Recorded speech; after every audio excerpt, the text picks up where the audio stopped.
आज हम हाइड्रोलिन सिरप उसके बारे में तफसीलन गुफ्तगू करेंगे। सबसे पहले हम इसके इंग्रेडिएंट देखेंगे कि इसमें कौन कौन से आखिर अज्जा शामिल हैं। उसके बाद हम ये देखेंगे हम इसको किस मकासद के लिए इस्तेमाल करते हैं। उसके बाद हम ये देखेंगे कौन लोग इसको इस्तेमाल नहीं कर सकते। उसके बाद हम ये डिस्कस करेंगे कि आया ये प्रेगनेंसी में या दूध पिलाने वाले जो माएँ हैं वो इसको इस्तेमाल कर सकती हैं या नहीं, बच्चे इसको इस्तेमाल कर सकते हैं या नहीं। उसके बाद हम इसके एडवर्स ड्रग रिएक्शन जो मुज़र असरात हैं उसके बारे में बात करेंगे और किन अद्वियात के साथ आपने इसको इस्तेमाल नहीं करना वो हम डिस्कस करेंगे। और आखिर में हम इसकी डोज़ के बारे में बात करेंगे कि आपने इसको दिन में कितनी मर्तबा और कितनी मिकदार में लेना है। तो स्टार्ट करते हैं आज का टॉपिक हाइड्रोलिन सिरप। अगर आप नए हैं और आपने अभी तक मेरे चैनल को सब्सक्राइब नहीं किया तो अभी सब्सक्राइब कर लें और बेल आइकन को आपने लाजमी प्रेस करना है ताकि जो भी मेरी लेटेस्ट वीडियो है सबसे पहले आप तक पहुंचे। और अगर वीडियो अच्छी लगी तो इसको लाइक करना है और शेयर लाजमी करना है आपने। हाइड्रोलिन सिरप, सबसे पहले इसके इंग्रेडिएंट देख लेते हैं जनाब। इसके अंदर जो है ना अमाइनोफाइलिन वो मौजूद है। इसके अलावा इसके अंदर अमोनियम क्लोराइड है, डाइफेनहाइड्रामीन है और मेंथोल शामिल है।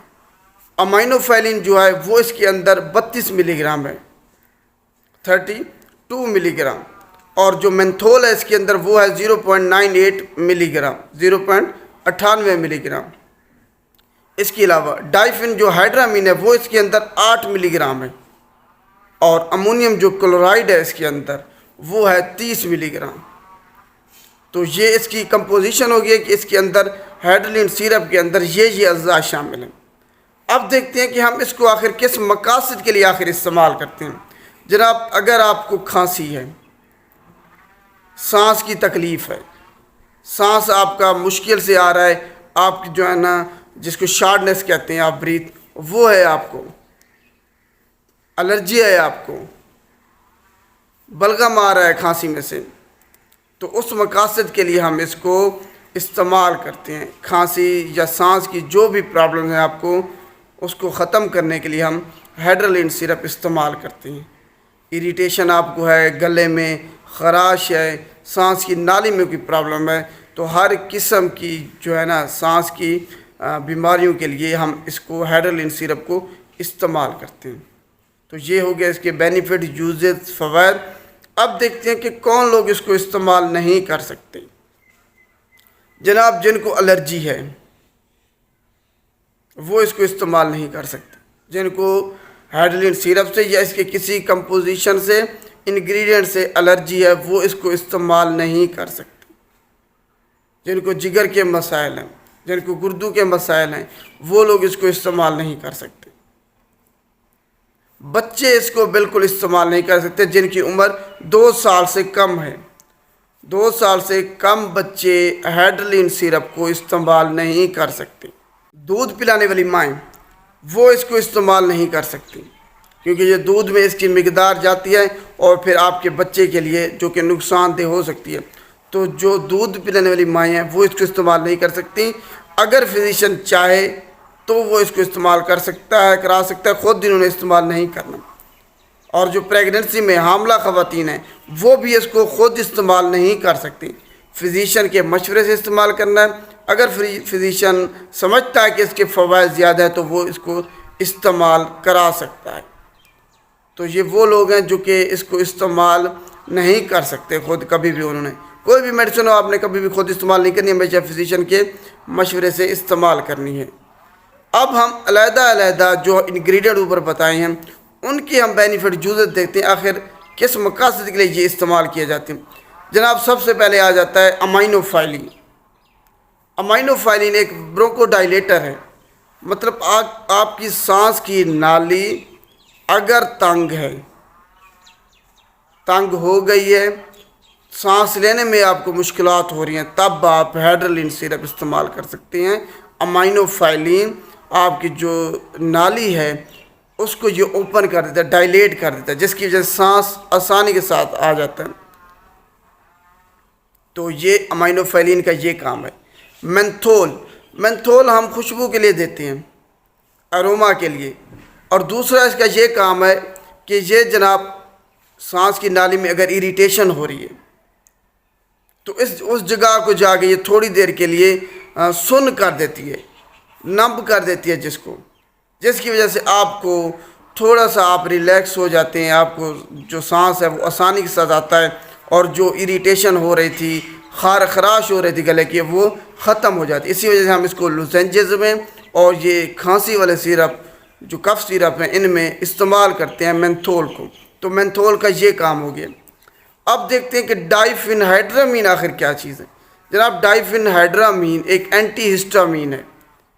अब आपको हिस्टामीन के बारे में पता होना चाहिए कि हिस्टामीन एक केमिकल कंपाउंड है जो जब भी कोई फॉरेन पार्टिकल आपके जिस्म में दाखिल होता है तो फ़ौरन ही ये फॉरेन पार्टिकल जैसे जिस्म में दाखिल होगा, हिस्टामीन एक केमिकल है, वो उसी वक्त रिलीज़ हो जाता है और बॉडी के जो डिफेंस सिस्टम है उसको जाके एक्टिवेट कर देता है कि फ़लाँ जो पार्टिकल है वो जिस्म में दाखिल हो गया है, इसको अब रिमूव करना है। तो रिमूव करने के लिए फिर आपको खांसी आती है, छींकें आती हैं, आपकी जो है ना नाक से पानी आता है और आंखों से पानी आता है। ये बेसिकली ये कोई बीमारी नहीं है, ना खांसी कोई बीमारी है, ना छींकें आना कोई बीमारी है, ना आपकी जो नाक से पानी आ रहा है या आंखों से पानी आ रहा है, ये खुद कोई बीमारी नहीं है। ये आपके जिस्म में कोई फॉरेन पार्टिकल आ गया है, उसको रिमूव करने के लिए आपका जो डिफेंस सिस्टम है वो काम कर रहा है और उस पार्टिकल को आपके जिस्म से बाहर धकेलने की कोशिश कर रहा है। इसी वजह से आपको ये सारी जो अलामात हैं ये ज़ाहिर होती हैं। तो हम डाइफिनहाइड्रामीन इस्तेमाल करते हैं ताकि आपको जो छींकें आ रही हैं, आपकी आँख से पानी आ रहा है, नज़ला हो रहा है आपको, या फिर दूसरी एलर्जी, गले में खराश है, इरिटेशन है, उसको ख़त्म करने के लिए हम एंटी हिस्टामीन देते हैं ताकि जो हिस्टामीन रिलीज़ हो रहा है वो ना हो। जैसे ही अगर वो हिस्टामीन रिलीज़ नहीं होगा तो ऑटोमेटिकली आपको गले की खराश, जो छींकें आ रही हैं, जो आँख से पानी आ रहा है, नाक से पानी आ रहा है, वो ख़त्म हो जाएगा। तो ये सारा जो है ना मैकेनिज़्म है। तो हम बॉडी को बताते हैं एंटी हिस्टामिन यूज़ करके कि ये कोई बीमारी नहीं है, ये हार्मलेस जो है ना पार्टिकल्स हैं। फ़र्ज़ गिरा किसी को परफ्यूम से एलर्जी है या किसी को तकिए से एलर्जी है, इस तरीके से मुख्तलिफ़ लोगों को मुख्तलिफ़ चीज़ों से एलर्जी हो सकती है। तो उसको हम बॉडी को बताते हैं एंटी हिस्टामिन यूज़ करके कि ये कोई जो है ना हार्मफुल प्रोडक्ट नहीं है, पार्टिकल नहीं है। तो बॉडी उसको फिर समझती है, एंटी हिस्टामिन हम बंद करा देते हैं या उसको कम करा देती है रिलीज़ होना। तो डाइफिनहाइड्रामीन का बेसिकली ये काम है। अब अमोनियम क्लोराइड ये जनाब बलगम निकालता है आपके जिस्म से। अगर आपके जिस्म में बलगमी खांसी है, आपको खुश्क नहीं है, तो ये ज़्यादा से ज़्यादा बलगम निकालेगा आपके जिस्म से ताकि आपको जो गले में जो खराश हो रही है ना उसको ख़त्म किया जा सके, जो इरिटेशन हो रही है जिसकी वजह से बार बार आपको तंगी हो रही है, सांस लेने में मुश्किलात हो रही है, जब आप बात करते हैं तब आपको जो है इरिटेशन सी होती है। तो उस चीज़ को ख़त्म करने के लिए फिर ज़्यादा से ज़्यादा बलगम निकाला जाता है। तो ये अमोनियम क्लोराइड का ये काम एज ए एक्सपेक्टोरेंट ये काम करता है। तो सारे जो इंग्रेडिएंट्स हैं उनके हमने अलग-अलग जो है ना फंक्शन बताए हैं, यूजेस बताएं, किन मकासद के लिए आखिर हाइड्रोलिन सीरम में ये चीज़ें यूज़ की जा रही हैं। फ़वाइद भी हमने आपको बता दिए, कौन लोग इस्तेमाल नहीं कर सकते। इसके अलावा अब बात करते हैं जनाब कि किन चीज़ों के साथ, किन मेडिसिन के साथ आपने इसको इस्तेमाल नहीं करना। अगर आप अल्कोहल के साथ आपने इसको बिल्कुल इस्तेमाल नहीं करना, शराब के साथ आपने इसको बिल्कुल इस्तेमाल नहीं करना, क्योंकि ये ख़ुद जो है ना हाइड्रोलिन सिरप गुनूदगी आपको देता है। अगर शराब लोग पीती हैं या डाइज़ीपाम फार्मूला हो गया या एंटी हेपेटेंसिव जो भी मेडिसिन, एंटी एंग्जाइटी यूज़ कर रहे हैं, इसके साथ यूज़ नहीं करेंगे। ये आपने जहन में रखना है। Anti anxiety, anti hypertensive medicine use कर रहे हैं या जो लोग शराब पीते हैं, अल्कोहल का इस्तेमाल करते हैं, वो लोग हाइड्रोलिन सिरप इकट्ठे इस्तेमाल नहीं करेंगे, क्योंकि ये दोनों चीज़ें जब आपस में मिल जाएंगी तो आपके लिए मसला बन सकता है। गुनूदगी आपको ज़्यादा आ सकती है, आप कोमा में भी जा सकते हैं अगर ज़्यादा डोज आपने इस्तेमाल कर ली तो इन अद्वियात के साथ आपने इसको बिल्कुल इस्तेमाल नहीं करना। अब जनाब इसके मुज़र से असरात के बारे में बात करते हैं। आपको गनूदगी हो सकती है जब आप हेड्रोलिन सिरप इस्तेमाल करते हैं। अगर इसकी ज़्यादा डोज आपने इस्तेमाल कर लिया तो गनूदगी हो सकती है, आपको जो है ना नींद ज़्यादा आ सकती है, आप पूरा जिस्म आपका लेज़ी सुस्ता रह सकता है, आपके जो है ना पेट में दर्द हो सकता है, वोमिटिंग आपको हो सकती है, खाना जो है ना भूख आपकी मर सकती है, यानी कि भूख आपको नहीं लगेगी, ये भूख को ख़त्म कर देती है हेड्रोलिन सिरप। तो ये कुछ जो है ना इसके मुज़र सेहत असरात थे। जब आप इसको इस्तेमाल करते हैं तो ये मुज़र सेहत असरात आपके जिस्म पर जो है ना ज़ाहिर हो सकती हैं, मुंह आपका खुश्क हो सकता है।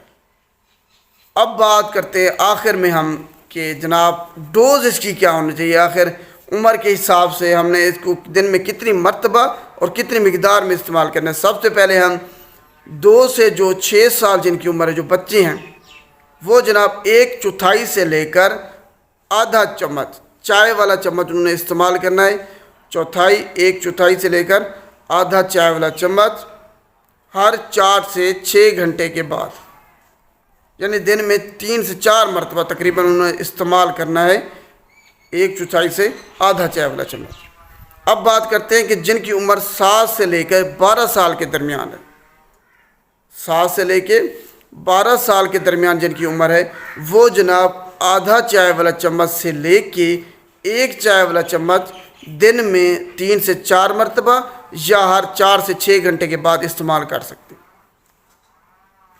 और जो बालिग अफराद हैं वो जनाब 1 चाय वाला चम्मच से लेके 2 तक, यानी कि 1 या 2 मैक्सिमम 2 चम्मच तक इस्तेमाल कर सकते हैं दिन में 3 से 4 मरतबा या हर 4 से 6 घंटे के बाद। तो ये इसकी डोज़ हो गई है।